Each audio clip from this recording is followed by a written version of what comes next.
রাস্তা ব্লক কেন? আশেপাশে তো কাউকে দেখছি না। সামনে কি কোনো সমস্যা হয়েছে নাকি? কি জানি, কিছু তো একটা হয়েছে।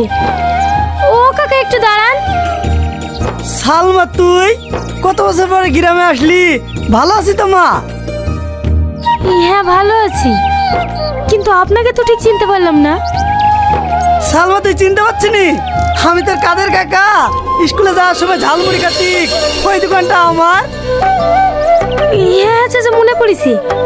আসলে আমি তো আপনাকে চোখে দেখিনি, বিয়ের পরে প্রথমে গ্রামে আসছি। হ্যাঁ মা, আমি সব জানি। আচ্ছা কাকা, রাস্তাটা এভাবে ব্লক করে কেন? এই বর্ষায় যেভাবে পানি বেড়েছে, যে পাশে সাঁকোটা ছিল না, ওটা পানির তলায় ডুবে গেছে। পানি নিচে তলে গেছে? তাহলে আপনারা যাতায়াত করেন কিভাবে? গাড়ি পারাপার হয় না, কিন্তু নৌকায় মানুষজন পার হয়। শিট, প্রচুর প্রবলেমে পড়ে গেলাম। ড্রাইভার, তুমি গাড়ির কাছে থাকো, আমরা আসছি। Okay sir. চলো।